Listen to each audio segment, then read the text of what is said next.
Totalement.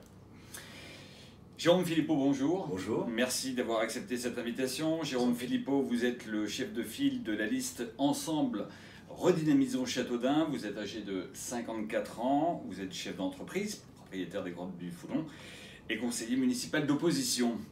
Jérôme Philippot, vous avez été battu d'une petite centaine de voix en 2014 par le maire Alain Venot.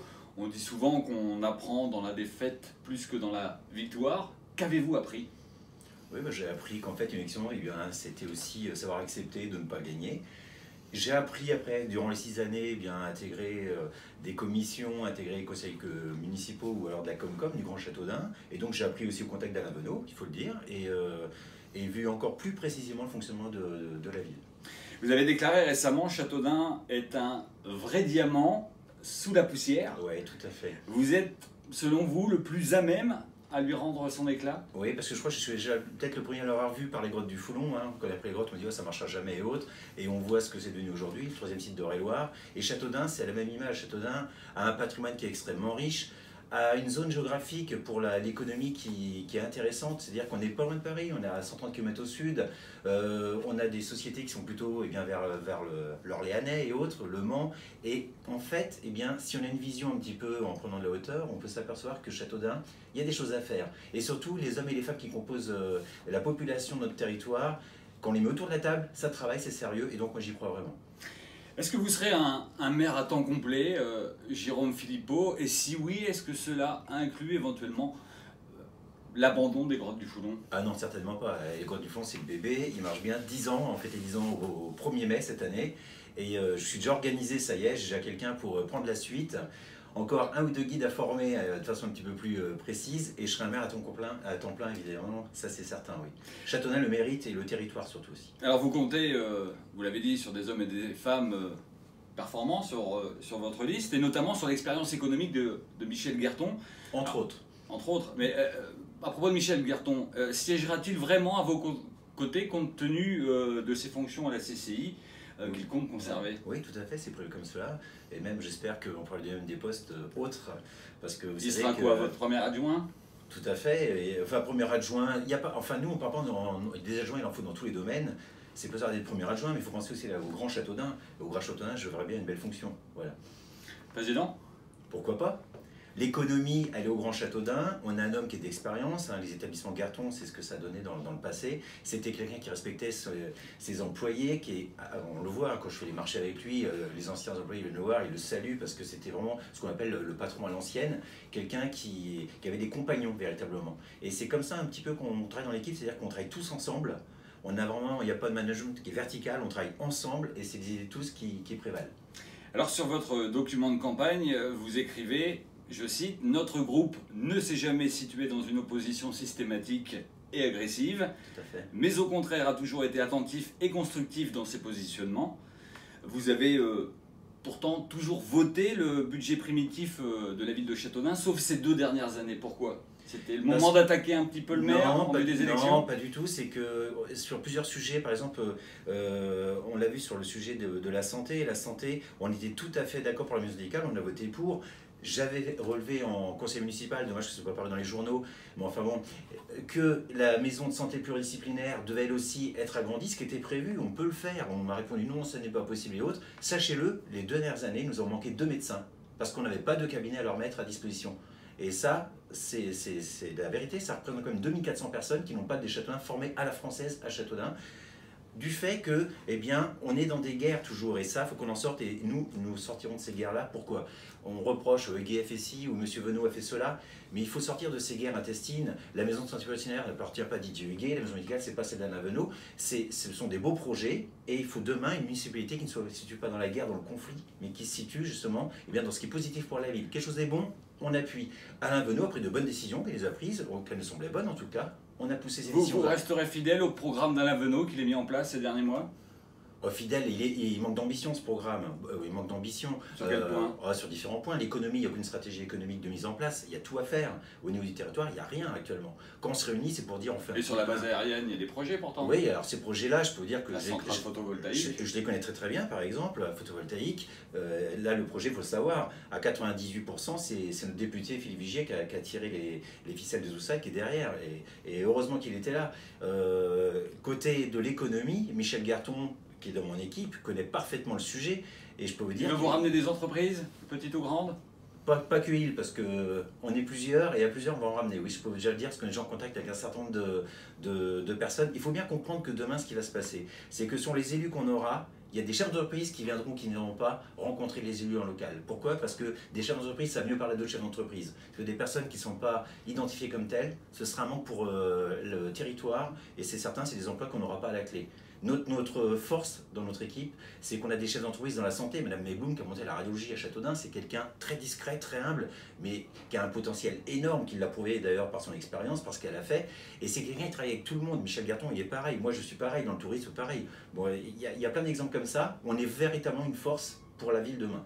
Dans votre équipe, certains vous ont reproché d'avoir des maris, des conjoints, des fils, des...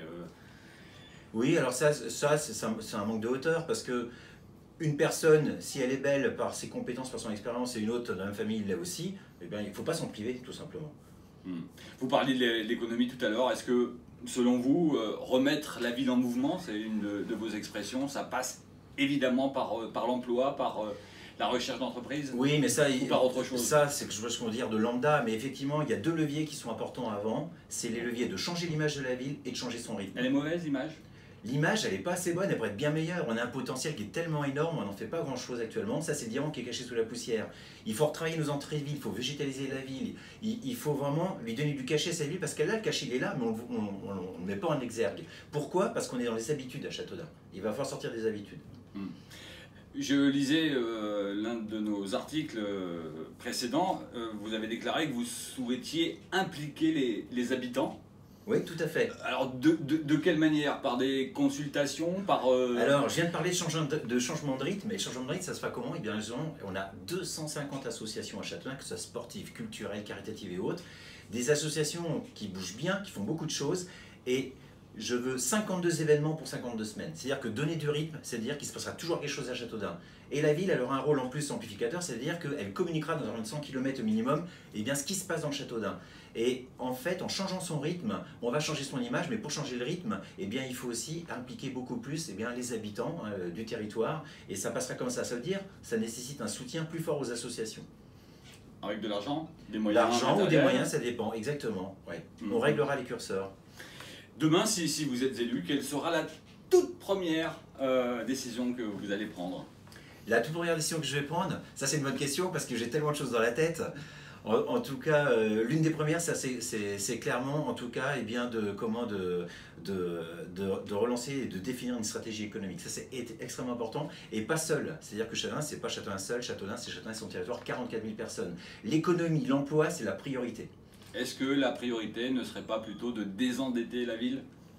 Mais ça, c'est une évidence, désendetter. Alors, moi, je suis un chef d'entreprise. On augmente les impôts? Non, certainement pas. Certainement pas. On fait venir des entreprises. C'est ça le but. C'est de faire venir des entreprises. Faire venir des entreprises. Oui, tout à fait. Quel est l'enjeu pour vous de cette élection? C'est de redynamiser Châteaudun, puisque c'est un peu le terme de votre liste.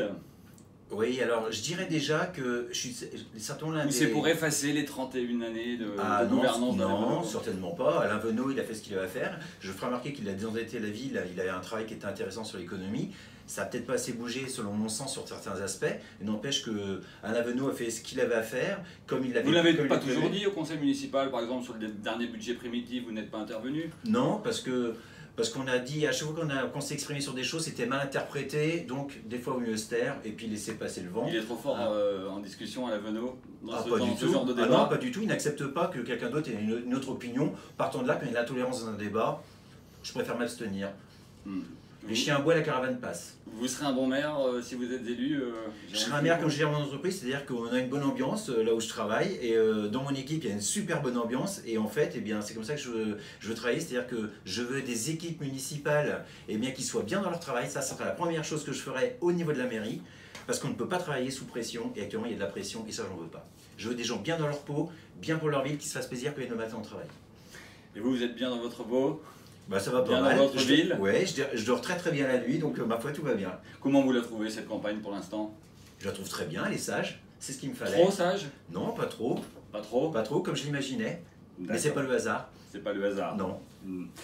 Nous allons terminer, Jérôme Philippot, si vous le souhaitez, par 3 dernières questions. Vous allez répondre par oui ou par non, si c'est possible, bien évidemment. On évoque, et j'ai posé la même question ce matin à Fabien Verdier, on évoque un rapprochement, un éventuel rapprochement avec Fabien Verdier à l'issue de qui? De Madame Garcia? De vous? De moi? De vous, avec Fabien Verdier. Oh. Ce sont, Qui c'est qui évoque ça? De plus en plus, voilà, de plus en plus de monde sur... Et comme quoi les fake news, les fake news ça a du poids. Vrai ou faux? Oui ou non? Bah, carrément non. Carrément non. Donc, Fabien Verdier... Celle-là est surprenante. Vous êtes très fort, monsieur Provost. Ah, vous ne l'avez pas entendu, celle-là? Ah non, parce que je sais pas, jusque-là, je pense que Fabien, c'était la dernière fois, il y a 6 ans, quelqu'un qui était face à moi. Il s'est mis Didier Huguet, il fait ce qu'il veut. Ça, c'est plutôt de la gauche. Je suis d'accord qu'on n'a pas d'étiquette, mais vous savez quand même d'où je viens. Hein, je suis un chef d'entreprise. Michel Berton, je crois pas trop qu'il soit... à un moment donné. Oui, tout à fait. Et puis, quand on voit ce que sont devenus les partis, voilà, maintenant, on sait très bien qu'il vaut mieux se ranger de toutes ces histoires de politique, vu où ça a amené le pays. Mais en tout cas, non, ça... Donc vous démentez ces rumeurs. Ah mais c'est pas que je démente, c'est que j'apprends quelque chose, donc c'est intéressant, vous m'apprenez quelque chose. C'est bien parce que je devrais être concerné quand même. Bon. Deuxième question, est-ce que vous êtes soutenu par Philippe Vigier? Ah bah Philippe Vigier c'est quelqu'un que j'apprécie, j'ai encore dit tout à l'heure. S'il me le soutenait, eh bien ce serait bien. Maintenant, j'ai pas besoin de son soutien, hein, pas spécialement, donc je peux vous dire que, en tout cas, je m'entends très très bien avec Philippe Vigier, évidemment. C'est quelqu'un dont je reconnais l'énergie, je reconnais le fait qu'il se bat pour tous les projets, et il n'y a pas de distinction droite, gauche ou autre. Il s'est toujours battu pour son territoire, et j'ai les mêmes valeurs que lui, ça c'est certain. Et je terminerai par la question que j'ai posée à tous les autres candidats depuis le début de la journée. On craint une participation moindre en raison de l'épidémie du coronavirus. Est-ce qu'il aurait fallu reporter ces élections municipales? C'est un petit peu compliqué parce qu'après il y a d'autres délais, d'autres événements qui vont suivre. Donc oui, non. Et donc je pense que non. Je pense que non. Au stade où on en est, en tout cas, non, on n'est pas au stade 3, donc allons-y, votons. Merci Jérôme Philippot. Je vous en prie, c'est moi qui vous remercie.